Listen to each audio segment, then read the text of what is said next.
Hey guys, LevelCap here. I've got some cool Planetside news for you today. All the devs are back from their holiday vacations. They're back at SOE. They're working on bugs. They're updating the game. And I think we've got a lot of awesome stuff in store for us in the near future. Especially at the end of this month, there's going to be a patch coming up.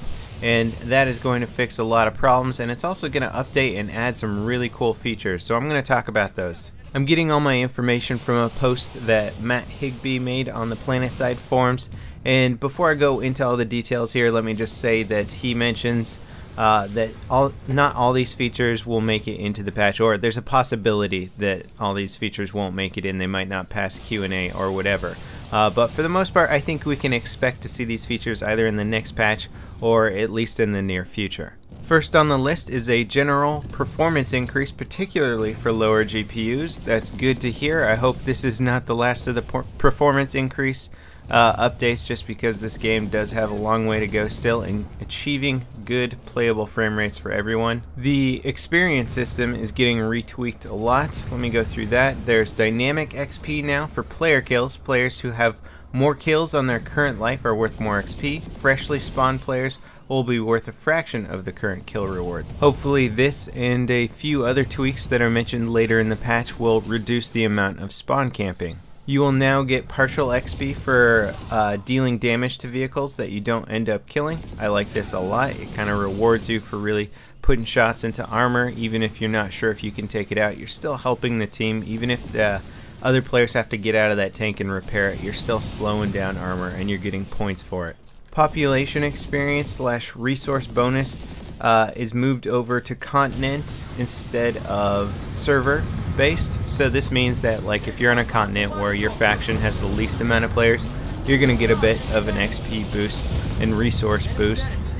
They used to have this, but it was server wide, which didn't make a lot of sense because sometimes you'd be on a continent where you were sort of the main faction there, and you would still have an XP boost because you had the least amount of players on the server in total. So continent based makes a lot more sense.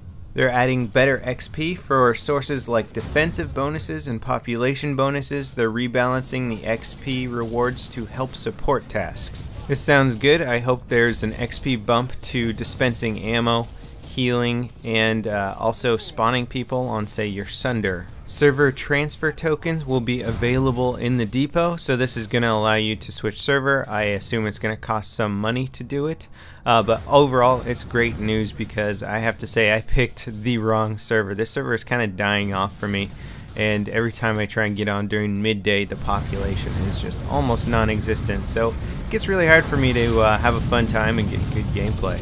The UI is getting changed a little to emphasize score per minute in player statistics rather than stuff like kill death ratio or something like that, just because Planetside is very much a team-based game. There's a lot of support roles that don't end up yielding a lot of kills, but those players can still be huge helps and even a bigger help than somebody who's on a mad killing spree. So I like that idea. Sortable columns on outfit management and the addition of last online column. So this is good. Outfits need a bit more reworking in the UI just to organize them. Submachine guns are getting added as a new weapon type. This is pretty cool. You know, new gun types are always welcome. New guns are always welcome. Some leaked screenshots of it show a infiltrator holding some SMGs, so I believe they'll be available to the infiltrator class. I'm not sure what other classes they might be available to. A short period of spawn invulnerability is being added to the game. This is good. You know, nobody likes spawning and dying instantly, and because drop potting and spawn locations are very predictable for the enemy team, I don't think it's going to be too aggravating for people trying to kill others who have spawned in. Dynamic player configurable colors for minimap and overhead indicators for enemies, friendlies, and squads within a platoon. People who have been complaining about those colorblind issues should rejoice at this news. It should alleviate some of the friendly fire incidents that those people have been having. A new hotspot system that displays where active fights are occurring on the map. I'm not sure if this is going to be like something as big as appearing on the deployment screen or if it'll just be on the minimap. Either way, it's good news. I hope it is on the deployment screen so it can really allow people to better decide where they want to deploy into or what direction they want to head to, just so you can get a better idea of where the action's going. This is something that I wish was in the game since the launch, but I think overall it's going to be a great improvement for letting newer players and veterans alike find the action and get into the action. New spawn buildings with more exits, protected balconies, and easy roof access to make them less campable. This is great. You know, this is something that I was talking about from day one. I even mentioned it to a bunch of devs at SOE Live. It's just those spawn buildings have always been just so poorly designed. A lot of them used to only have 1 exit.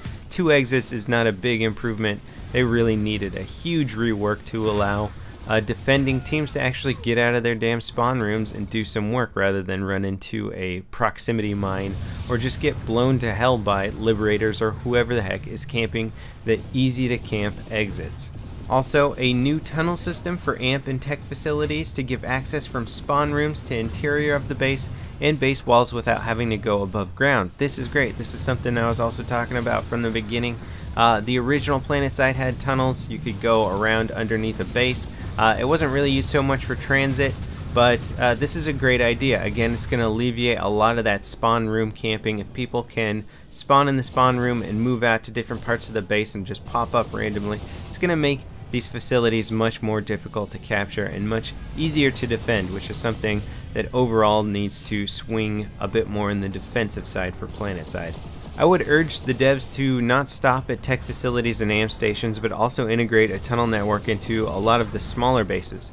Imagine TI alloys if the small little spawn room there had some tunnels going to the larger buildings next to them. All of a sudden now you've got guys that are able to pop out in all those buildings. TI allies is far less campable, much more defendable. It could be a much more interesting firefight there.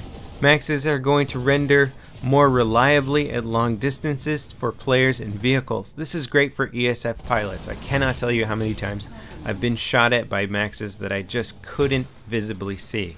Skyguards and flak turrets are also getting a little bit of a buff, so their aiming should improve a bit. I can agree with this. I think sometimes it's very easy to take out flak turrets if they're just not pointing in the right direction when you start your attack run.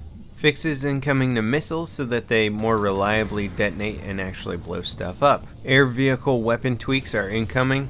Who knows what this means? It just means that pilots were going to have to get used to some changes. I hope that there's some interesting stuff done to Liberator defense systems. I hate getting killed by Liberators on the ground, but you know what I hate even more is flying Liberators. Those things are just sitting ducks. They're so easy to take out with ESFs. Some ground vehicles are getting faster reload speeds for their high explosive rounds. And last but not least, a ton of bug fixes are incoming. So overall, this is actually a really big patch, really exciting news. I think I'm most excited to see the new tunnel network, the redesigned spawn rooms, and the hotspot system for the map. I have no idea what that hotspot system is going to be, but if it can really pinpoint action areas much more accurately, that's going to be great news for me. I cannot tell you how many times I've hot dropped in on an explosion that was red, you know, signaling a really big battle, and just been running around for minutes trying to find where the heck the bad guys are. So that's pretty much it for the patch news. Something that you guys should be looking out for is the 6-month dev plan that's going to be talked about very soon. They're finalizing some of the details in that, but basically we can look forward to a much more elaborate plan for the next 6 months of what the devs are going to implement to the game. So I'm really excited for that. Everyone who currently enjoys the game, we have a lot of stuff to look forward to in the changing of the gameplay, because there's a lot of work that needs to be done still in balancing and working on that metagame. People who have potentially gotten tired of the game already, I think there's going to be a lot of stuff coming out in the next few months to really bring you back into the game and pique your interest once again. So as always, thanks for watching guys, and I'll see you next time. This is LevelCap signing off.